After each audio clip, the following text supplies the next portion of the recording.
Well, happening right now, we are tracking some changes with DC's controversial Initiative 82. So this is the voter-approved plan that gradually increases minimum wage for tipped workers. And in the last 2 hours, the DC Council voted to pause the next phase of that initiative. And it comes at a time when Mayor Bowser is trying to repeal the plan altogether as part of her budget proposal. Rafael Sanchez Cruz is live at the Wilson Building. Rafa, walk us through what this pause means. Yeah, Simone, it was an 8-4 vote to pause the next phase of Initiative 82. So what does that mean? Right now, tipped minimum wage in DC is $10 an hour. In July, that's supposed to go up to $12 an hour, but the DC Council deciding on that pause as they decide the future of Initiative 82 altogether. Emotions are high following today's decision by the DC Council to pause the next phase of Initiative 82.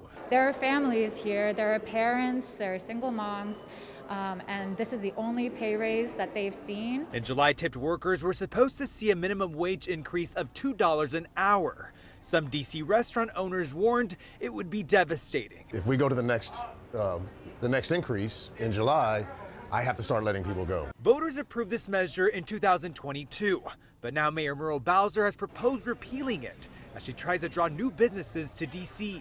Some restaurant owners have blamed I-82 for the recent closures. Melanie Torres, who has more than 30 years in the service industry, says as a worker, she's also hurting. Take-home pay has gone down.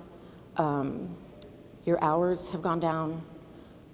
Shifts have been decreased. On the other hand, Max Hala, who bartends in the district, says he went from being an opponent to a staunch supporter. Tips will go away. That's not true.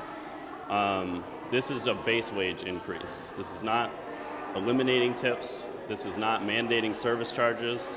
The council's debate today focusing on the current state of the restaurant industry in DC.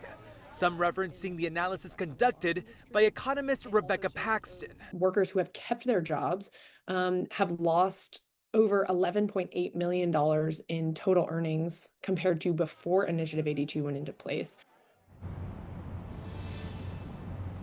So this is not a black and white issue. I can tell you that of course there are those that support Initiative 82 and those that do not, but there's also another debate going on. Why this is being under consideration to potentially repeal it when voters overwhelmingly supported and voted to keep it twice. Now, this debate will continue tomorrow as the DC Council is expected to hear hours of testimony on this same issue here at the Wilson Building.